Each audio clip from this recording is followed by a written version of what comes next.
And welcome back. Today, Claire and I are going to share with you another of amazing recipes from Poland, Bigos, known as hunter's stew. It's one of those traditional Polish recipes that's been around for many, many years. So let's not waste any more time and let's get to it. Before we start preparing the Bigos and preparing the ingredients for it, I'd like to tell you something about Bigos. It's one of those dishes that needs to be cooked between 6 to 8 hours. Matter of fact, the longer you cook it, the better it tastes. Now, you could prepare Bigos two ways. You could do it in a crock pot, or you could do it in a large pot on top of a stove.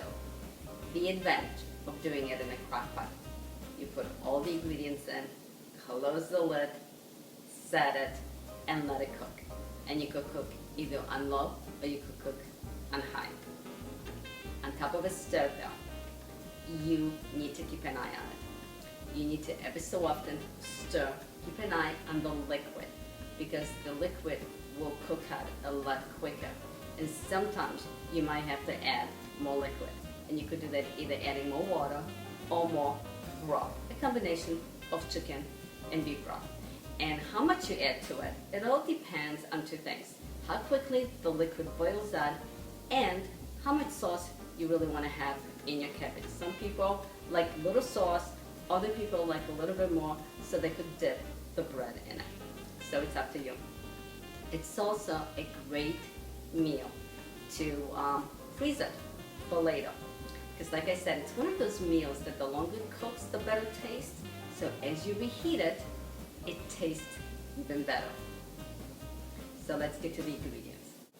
For the ingredients, you will need 1 medium-sized head of cabbage, 2 pounds of sauerkraut.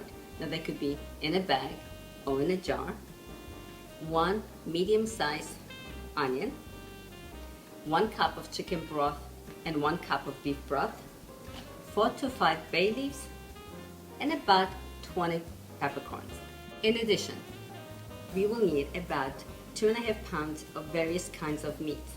So here I have ossobuco with the bone, which will give Bigos lots of flavor, chuck roast, duck breast, bacon, Polish sausage. Now you want to make sure you pick meats that are full of flavor, so you don't have to go ahead and pick the most expensive meats. Bigos cooks for about 6 to 8 hours.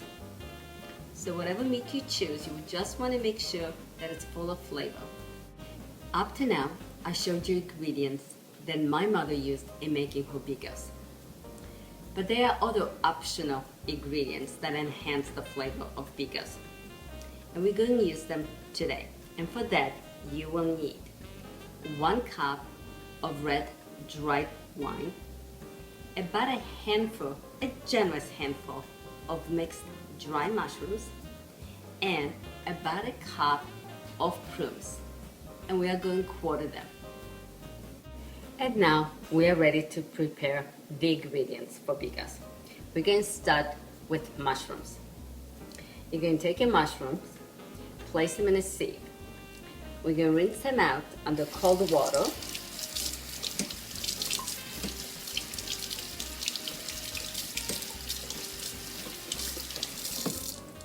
Then place them in a bowl. Then we're going to cover them, barely cover them with cold water. And we're going to let them sit in water for a little while.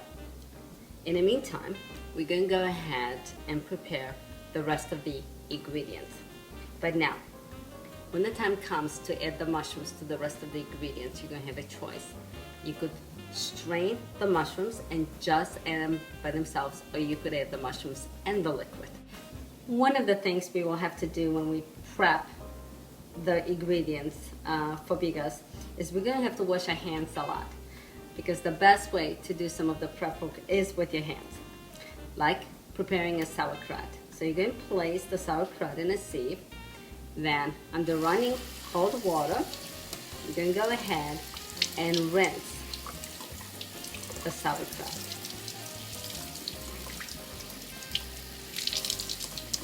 Then we're going to squeeze the excess water.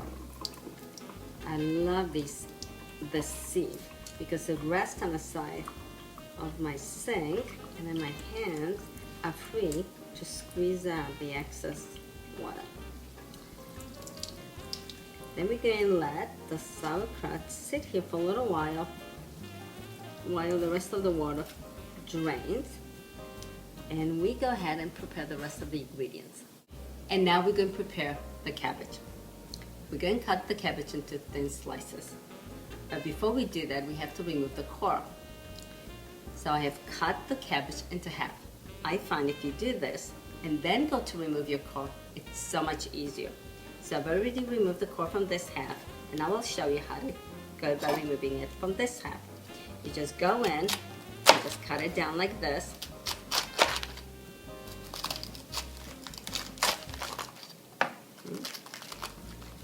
And there it is. Okay, we have a little piece left here, and just kind of pull it out there. And we're going to disregard this.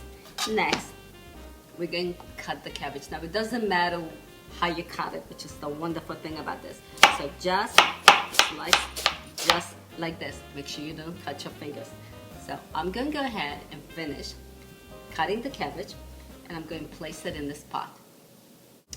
So now we're going to chop the onion. We're going to cut the onion into small pieces. And then I'm going to use the chopper to chop the onion. So here are the onions, chopped and ready. And now we are ready to prepare the meat. The first meat we're going to prepare is the bacon. Then I'll show you the duck breast, then the chunk. This we are not going cut up. We're just going to place it in a pot, because after it cooks for 6 to 8 hours, the meat is just going to pull away from the bone, and you'll be able to remove the bone. And then I'm going to show you how to slice the Polish sausage. So what you want to do is the bacon. We're going to use the fat from the bacon because we want to fry the onions as well as all the meats.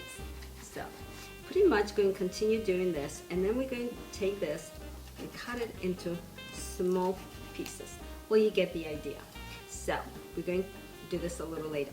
Now I'm going to use duck breast. Now this particular duck breast has a lot of fat, and I don't want to use all the fat. So I'm going to go ahead and trim off a lot of the fat and disregard it. So just go around like this and get rid of. Now if you have a little fat left, that's perfectly fine. Okay, got the idea there too. And we're going to then slice it into small pieces, about 1/2 inch to 1 inch in diameter. Next, and now the beef. We want to cut the beef into small pieces. So we're going to go ahead and cut it here. Now this particular beef had some strings, so we're going to disregard that. Then you can go ahead and just cut it up. Remember, it doesn't have to be perfect, just in small enough pieces, just like that. Well, you get the idea. And now for the Polish sausage. You want to make sure you cut the Polish sausage very thin. So here we go. Very thin. Just like that. Well, I'm going to go ahead and finish cutting the rest of the meats, and I'll meet you at the stove. Before we combine all the ingredients for the final step of cooking the bigos, we need to cook the bacon, fry the onions, and sear the rest of the meat.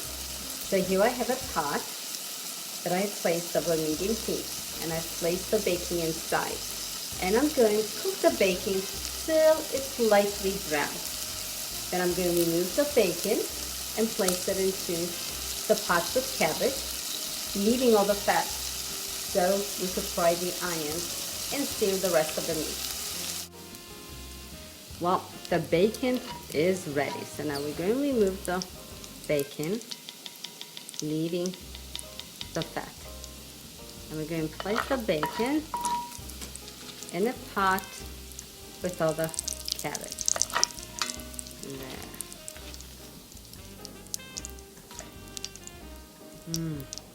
Next, we're going to place the onions.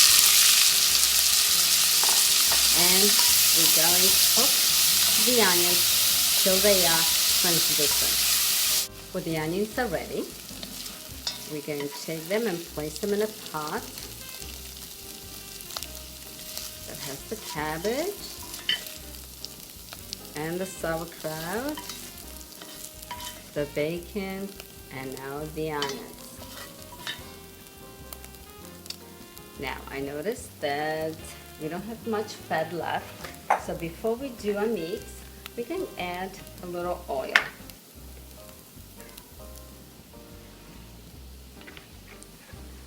Now we're going to sear the meats, and we're going to work in batches because we don't want to crown the meat.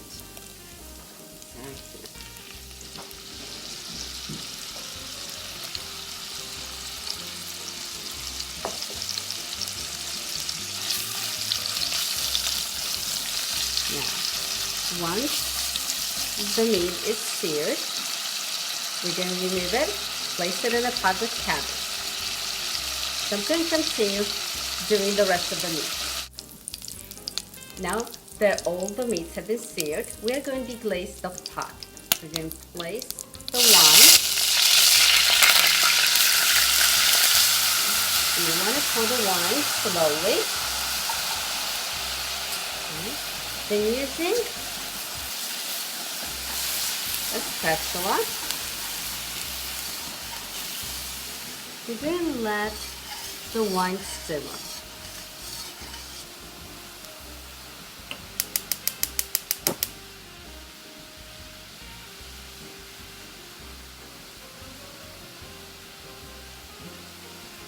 And once the wine simmers for a little while, we're going to add it to the cabbage.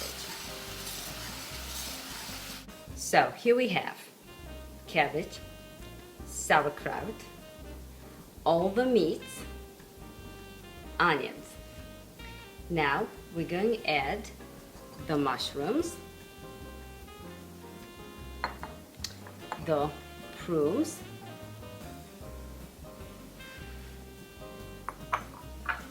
the bay leaves, and peppercorns.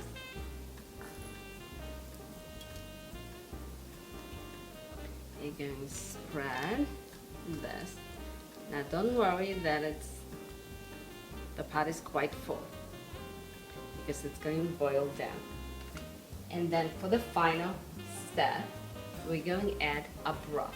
So I have here 2 cups of the broth that we're adding to the 1 cup of wine that's already been poured. There. So now I'm going to turn on the heat to about medium. We're going to place the lid and we're going to let this start cooking. Once the liquids boil, you want to turn down the heat to simmer. Now you want to make sure you check the cabbage every so often and you stir the cabbage. And if you need more liquid, you have the option. You could either add water or you could add some more broth. Now we place the cover. So here's Bigos after it's been cooking on the top of a stove for about 6 hours. Well, I hope you'll give this Bigos a try. Claire and I want to say thank you so much for tuning in. See you next time.